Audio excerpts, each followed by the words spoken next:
आपल्या मोर्शीत फटाके आणि ही रॅली कशाची आहे हे सांगतो तुम्हाला पुढे, त्यासाठी ब्लॉग पूर्ण पहा.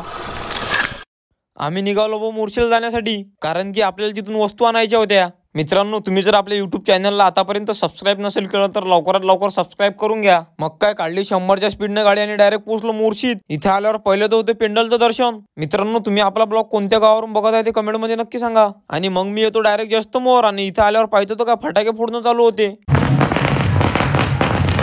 आता तुम्ही विचारात पडले असेल की हे फटाके कोणत्या कारणामुळे फोडत आहे, तर सध्याच आपल्या मोर्शीमध्ये चालू आहे बा निवडणुकीचा प्रचार, त्यामुळेच फटाके फोडण्यात येत आहे. आणि आपण निघतो तिथून शिंबोरा चौकाकडे जाण्यासाठी. जाता जाताच लागते आपल्याला डेपो.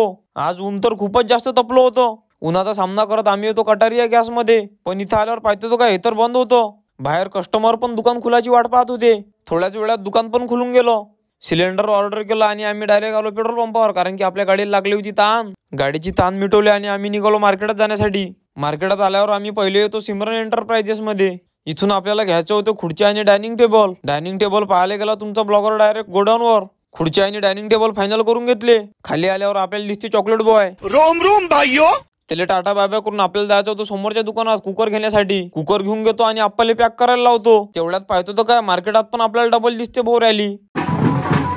तिथून सरळ निघतो आणि येतो सिलेंडर जवळ. सिलेंडर ऑटोत टाकतो आणि तोच ऑटो घेऊन येतो मार्केटात. मार्केटात आल्यावर खुर्ची आणि डायनिंग टेबल पण टाकून देतो ऑटोत. आणि आता जायचं होतं आपल्याला घरी, पण जाता जाता चाय पिऊन घेतो. आता निघालो मग मी घरी जाण्यासाठी. भेटू पुढच्या ब्लॉग मध्ये. आजचा ब्लॉग कसा वाटला ते कमेंट मध्ये नक्की सांगा आणि सबस्क्राईब करायला विसरू नका.